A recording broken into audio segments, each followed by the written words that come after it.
CSBIS అకాడమీలో IAS IPS coaching అనేది ఈ జూన్ నుంచి మొదలవుతోంది.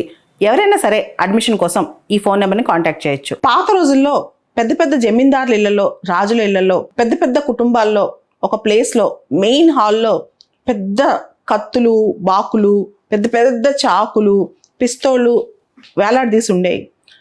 జనరల్గా వాళ్ళు గొప్పగా చెప్పుకునేవాళ్ళు, ఈ కత్తితో పులిని చంపాం, దీంతో దాన్ని చంపామని చెప్పి మా తాతలు చంపారని చెప్పుకుంటూ ఉండేవాళ్ళు అనమాట. ఈ ఆయుధాలు ఇంట్లో కలిగి ఉండటం అనేది అసలు ఈ క్వశ్చన్ అనేది మనకు భారతదేశంలో ఒక గన్ను సంపాదించాలంటే చాలా పెద్ద ప్రాసెస్ ఉంటుంది. దానికి చాలా లైసెన్స్, దానికి ప్రొసీజర్స్ చాలా ఉంటాయి. కానీ అమెరికాలో గన్ అనేది అమెరికా రాజ్యాంగంలో 2nd అమెండ్మెంట్ ప్రకారం ఒక హక్కు. గన్ కలిగి ఉండొచ్చు ఏ పౌరుడైనా సరే. చాలా సింపుల్గా వెళ్ళి వాళ్ళు గన్ కొనుక్కుని వచ్చేయచ్చు అనమాట. అంత ఈజీ అక్కడ గన్. అక్కడ హ్యాండ్ గన్స్ నుంచి పెద్ద అసాల్ట్ రైఫిల్స్ వరకు చాలా మంది ఇళ్లలో గన్స్ అనేవి ఉంటాయన్నమాట. ఆల్మోస్ట్ అమెరికాలో అడల్ట్స్లో ఎవ్రీ 3rd అడల్ట్, ప్రతి ముగ్గురులో ఒకరి దగ్గర గన్ ఉంటుందంట. చిన్న గన్ అయినా పెద్ద గన్ అయినా అది వేరే విషయం అనమాట. ఈ గన్ కల్చర్ అనేది అమెరికన్ కల్చర్లో ఒక భాగం.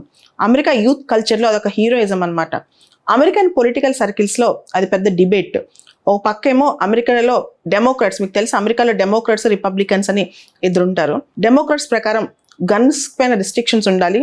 ఇలాంటి ముఖ్యంగా అసాల్ట్ రైఫిల్స్, పెద్ద పెద్ద అసాల్ట్ గన్స్, అసాల్ట్ వెపన్స్, ఇవన్నిటిపైన చాలా రిస్ట్రిక్షన్స్ ఉండాలని డెమోక్రాట్స్ అంటుంటే, రిపబ్లికన్స్ ఏమో గన్ అనేది ఒక ఫండమెంటల్ రైట్, అది కాన్స్టిట్యూషన్లో ఉంది, దాన్ని ఎవరు తీలేరో, ఒకవేళ గన్ పైన రెగ్యులేషన్ పెట్టినా అవి కౌంటర్ ప్రొడక్ట్ అవుతాయని రిపబ్లికన్స్ అంటారనమాట. ఇట్లా అమెరికాలో పెద్ద పొలిటికల్ హీటెడ్ డిబేట్. డెమోక్రాట్స్ ఒకవైపు, రిపబ్లికన్స్ ఒకవైపు. అమెరికాలో ఏంటంటే చాలా పెద్ద ఇష్యూస్. గన్ షూటింగ్ అనేది స్కూల్స్లో, కాలేజెస్లో, మాల్స్లో, స్టూడియోస్లో, పబ్లిక్ ప్లేసెస్లో వెళ్ళి షూట్ చేసి వస్తూ ఉంటారు. అదొక పెద్ద మెంటల్ హెల్త్ ఇష్యూ. అక్కడ ఎవరి చేతిలో గన్ ఉంటే వాడికి ఆ రోజు మెంటల్ హెల్త్ ప్రాబ్లమ్స్ తీసుకెళ్ళి చంపేయటం, అవన్నీ కూడా. సూసైడ్స్ బై గన్స్ అంటే అక్కడ గన్స్ చాలా మంది చేతిలో ఉండటం వల్ల సూసైడ్ చేసుకోవాలన్నా గన్తో పేల్చేసుకుని చచ్చిపోతున్నారంట. ఈ గన్ రిలేటెడ్ వైలెన్స్ అమెరికాలో చాలా ఎక్కువ అనమాట. ప్రపంచంలోకి వెళ్ళి అమెరికాలో గన్ ఓనర్షిప్ చాలా ఎక్కువ అంట. అండ్ అమెరికాలో అది constitutionally protected right. American 2nd amendment ప్రకారం ప్రతి అమెరికన్ పౌరులు గన్ ఓన్ చేసుకోవచ్చు. సో ఫైర్ ఆర్మ్స్ అనేవి యుఎస్లో సెల్ఫ్ డిఫెన్స్ కింద, దాంతోపాటు హంటింగ్, వేటాడటం కోసం, రిక్రియేషనల్ యాక్టివిటీస్ కోసం ఇవన్నీ కూడా పెట్టుకోవచ్చు అనమాట. సో హంటింగ్కి వెళ్ళాలన్నా, ఇన్ఫ్యాక్ట్ అమెరికన్స్ మూవీస్లో కూడా అదొక హీరోయిజం కింద చూపిస్తారు. అది చాలా గొప్ప విషయం గురించి చూపిస్తారనమాట. ఎప్పుడైతే గన్ బ్యాన్ గురించి ప్రస్తావన వస్తుందో, అమెరికాలో నేషనల్ రైఫిల్స్ అసోసియేషన్ అని చెప్పి ఒక అసోసియేషన్ ఉంది.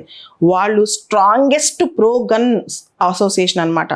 వాళ్ళు పొలిటికల్ లాబీ చేస్తూనే ఉంటారు. గన్స్ బ్యాన్ చేయకుండా, రిస్ట్రిక్షన్స్ రాకుండా చాలా ట్రై చేస్తుంటారు అనమాట. National Rifles Association in America. తెగ అమ్ముడుపోతాయంట అమెరికాలో guns. The right of the people to keep and bear arms should not be infringed. ప్రజల యొక్క హక్కు, వాళ్ళ యొక్క ఆయుధాలు కలిగి ఉండటం వాళ్ళ హక్కు, దాన్ని ఎవరు కాల్ రాయలేరని చెప్పి అమెరికన్ సుప్రీంకోర్టు కూడా చెప్పింది అనమాట. American constitution guarantees a personal right to possess a weapon అనమాట. హ్యాండ్ గన్, ఒక హ్యాండ్ గన్ కలిగి ఉంచడం అమెరికాలో హక్కు అది.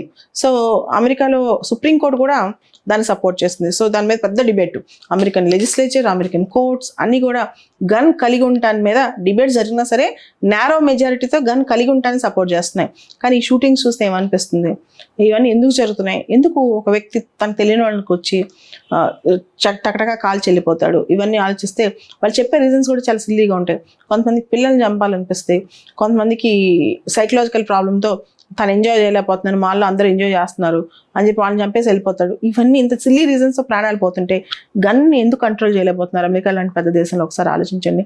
అంటే right to possess arms for self defence is an important right. At the same time అది ఎవరి చేతిలో ఉంది అనేది కూడా ఇంపార్టెంట్. పిచ్చోడి చేతిలో రాయి ఉంటే అది ఎంతమంది మీరు తగ్గుతుందో ఒకసారి ఆలోచించాలి. At least restricted use of arms అనేది చాలా ఇంపార్టెంట్.